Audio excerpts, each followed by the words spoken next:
నల్గొండ జిల్లా నాగార్జున సాగర్లోని బుద్ధవనం ప్రాజెక్టులో పెండింగ్ పనులు త్వరలోనే పూర్తి చేస్తామని పర్యాటక శాఖ చైర్మన్ పటేల్ రమేష్ రెడ్డి అన్నారు. బుద్ధవనం ప్రపంచ పర్యాటక కేంద్రంగా అభివృద్ధి చేయాల్సిన అవసరం ఉందని చెప్పారు. నాగార్జున సాగర్లో ధర్మచక్ర పరివర్తన దినోత్సవం సందర్భంగా బుద్ధవనంను తెలంగాణ పర్యాటక శాఖ ఎండీ ప్రకాష్ రెడ్డి, ఎమ్మెల్యే జైవీర్ బుద్ధవనం అధికారులతో కలిసి సందర్శించారు. బౌద్ధ భిక్షువుల ఆధ్వర్యంలో బుద్ధుని పాదుకుల వద్ద ప్రత్యేక పూజలు చేశారు.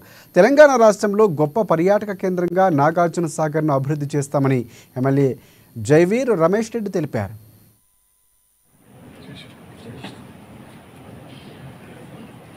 ధర్మచక్ర ప్రవర్తన దినోత్సవాన్ని పురస్కరించుకొని ఈరోజు నాగార్జున సాగర్లోని బుద్ధవనంలో మేము తలపెట్టిన ఈ కార్యక్రమానికి ముఖ్య అతిథిగా విచ్చేసిన నూతనంగా టూరిజం కార్పొరేషన్ చైర్మన్ గా నియమితులైన మా సోదర సమానులు పటేల్ రమేష్ రెడ్డి గారికి, అదేవిధంగా ఈ కార్యక్రమానికి హాజరైనటువంటి నాగార్జున సాగర్ నియోజకవర్గ ప్రజలకి ప్రతి ఒక్కరికి నా ధన్యవాదాలు తెలియజేసుకుంటూ, బుద్ధుడు ఏదైతే ధర్మాన్ని బోధించిండో అది నలువైపులా వ్యాపించేటట్టు మా వంతు ఈ బుద్ధవనం ద్వారా కృషి చేస్తామని, అందుకు సహకరించేందుకు పటేల్ రమేష్ రెడ్డి గారు కానీ, గౌరవనీయులు మంత్రివర్యులు జూపల్లి కృష్ణారావు గారు టూరిజం మంత్రివర్యులు వారు కాబట్టి, అదేవిధంగా ముఖ్యమంత్రి రేవంత్ రెడ్డి గారి సారథ్యంలో ఈ బుద్ధవనాన్ని ప్రపంచానికి చాటి చెప్పేలా డెవలప్ చేస్తానన్న నమ్మకం నాకుంది. ఇక్కడ ఇంత ఉన్నతమైన ప్రదేశం ఉన్నదని మరి ఎవరికి కూడా తెలిసే పరిస్థితి లేదు.